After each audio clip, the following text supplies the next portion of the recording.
কি রে ম্যাচ কি জিতছে?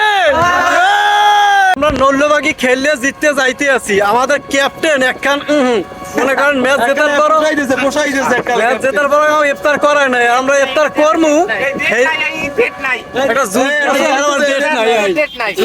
ডেট নাই। আজকে আমরা যাচ্ছি আমাদের ফুল টিম নিজস্ব মাঠ থেকে প্রায় 30 কিলোমিটার দূরে নলুয়াবাগি হাই স্কুল মাঠে।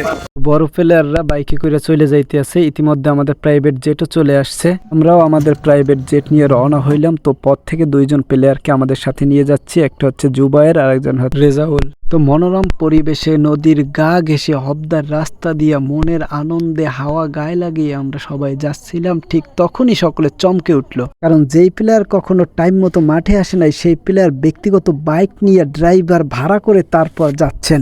এর মধ্যে আমার এক খুদে ভক্ত সাইকেল নিয়ে তারা করছে, ভাই দাঁড়ান একটু সেলফি তুলি। ঘটনা মিছা। এরপর আমরা নলুয়াবাগি স্কুল মাঠে এসে পৌঁছাইলাম। আমরা টর্চে জিতে ব্যাটিং এর সিদ্ধান্ত নিয়েছি। আমাদের দুইজন ব্যাটার মাঠে যাচ্ছেন, ওপেনার রাশিদুল এবং পারভেজ ভাই। শুরুটা দুইজনই খুব ভালো করেন। রাশিদুল ব্যক্তিগত 19 বল থেকে 39 রান করে আমাদের প্রথম উইকেটের পতন হয়। তারপর ইমাম ভাই ওঠেন, ইমাম ভাই করেন 6 বল থেকে 8 রান।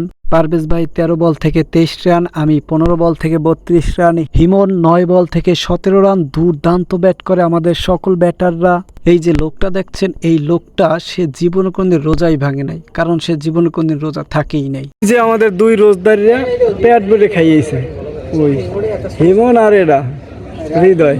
তো ম্যাচ শেষ করে আমরা সবাইকে ডেকে কিছু সেলফি তুলে নিলাম। সেলফি তোলার পরে আমরা বাড়ির উদ্দেশ্যে রওনা দিলাম। এদিকে সূর্য প্রায় ডুবে যাচ্ছে। ভিডিওর শুরুতেই আপনাদের দেখাইছিলাম যে ক্যাপ্টেন আমাদের একটা জুস দিয়েছে, তাও ডেট ওভার। তবে যেহেতু অনেক রোজাদার আছে তাই আমরা এখান থেকে কিছু বুট, মুড়ি এবং পেঁয়াজও কিনে নিলাম। আর সুন্দর একটা মনোরম পরিবেশ খুঁজে বের করলাম নদীর পাড়ে, যেখানে বসে ইফতার করা যায়। তো এখানে ইফতার করতে এসে আমরা যে একটা বড় সমস্যায় পড়ছিলাম সেটা হচ্ছে আমরা কোথাও খাবার পানি পাচ্ছিলাম না, এমনকি কোনো দোকানও পাচ্ছিলাম না কেনার মতো। তো সেই সমস্যাটার সমাধান করছেন আমাদের হৃদয় ভাই। সে পাশের এক বাড়ি গিয়ে জগ গ্লাস আনছে। যদিও প্রথম যে বাড়ি গেছে ওই বাড়ির মানুষ জগ গ্লাস দিতে অস্বীকার করছে, পরে পাশের বাড়ি থেকে আনছে। যদিও এই ইফতারটি কোনো আয়োজন করে করা হয়নি, হুট করে সময় হয়ে গেছে, যে কারণে আমরা এখানে বসে ইফতার করেছি। তবে এই ইফতারটি স্মরণীয় হয়ে থাকার মতো, কারণ খাবারের ছিল না কোনো পাত্র। এক পলি থেকে সবাই একসাথে খাবার নিয়ে খেয়েছি।